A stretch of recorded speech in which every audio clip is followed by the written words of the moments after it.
So yeah, I would definitively say that it's not worth $50. And it could be my nostalgia. I'm more nostalgic for things like the Game Boy Advance, but Well, I even think even aside from that, so. I mean, it, I guess if you are a diehard Animal Crossing fan and you're so pumped okay, for yeah, this yeah, DLC, maybe you pay for this for the year, right? You pay for the year. You're essentially paying $5 extra for this plan versus what you would have paid for the $25 expansion. Granted, after the mm, year, you don't get the expansion anymore if you don't pay for it. So, but I know people put thousands of hours into Animal Crossing, so maybe by the time you played this DLC for a year, you've gotten everything you've wanted out of it. So maybe that's worth it, but it's also something that you don't own technically, so you can't have it again unless you pay for it. yeah. Nick, my hopes is now that this, because I mean, the online service for Nintendo has never been great since it came out. You got the cloud saves, and you know you can play Smash, Splatoon, Mario Kart, kind of the Mm. big three online games. And then there's no voice chat aside from like the app, and who like Who honestly, uses if anyone is the still using app? that app, I think I tried it one time and like it kind of didn't work that well. Hmm. So now that this Nintendo's plan has gotten up to the price of Xbox and PlayStation plans, not quite as expensive yet. Um, I mean that's where people really start to question this service and what it's worth, and they just let's give us a free game for a month. Give us Mario Tennis for a month or something for a free, and then take it away for after the month or whatever, and then it gives us a. I mean, I think we mentioned this last week, but um, they've got to do a better job at just I don't I, like voice chat is one thing. I think enough people have complained. I don't think that's ever going to happen at this point. And that's not necessarily something I'm worried about, just because I don't play a lot of online stuff, and I definitely don't want to hear people talk.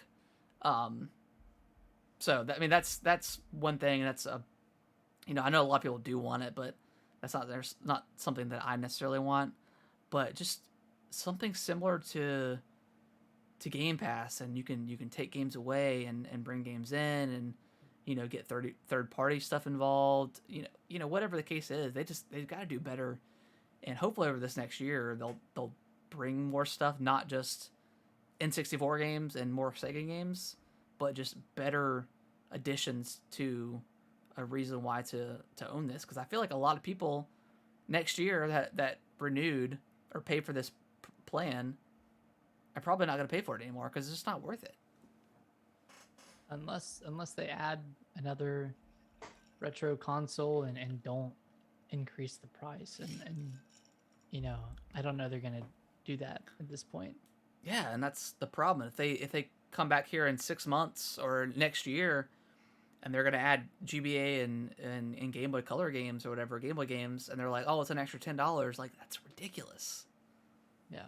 So yeah, I don't think I don't think the approach is to constantly increase when your service isn't really that great, and you're making people pay an extra $30 for you know some bad emulation stuff. Hmm. So I don't know. I mean, yeah, it doesn't make sense, and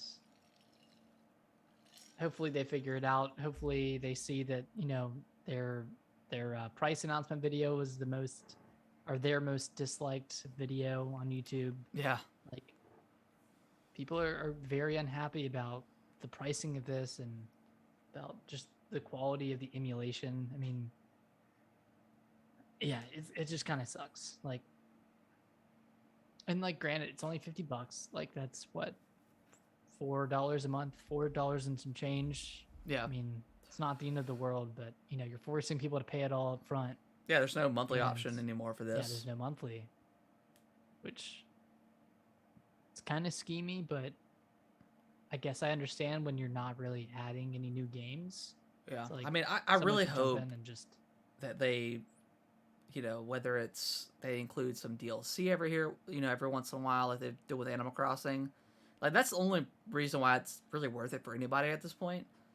Is that Animal Crossing DLC is included, but hopefully that their game plan was to get people just to buy this thing, and then they'll just make it really worth its while, in a few months with other surprise additions, not just new N64 games or whatever. Mm-hmm. Something.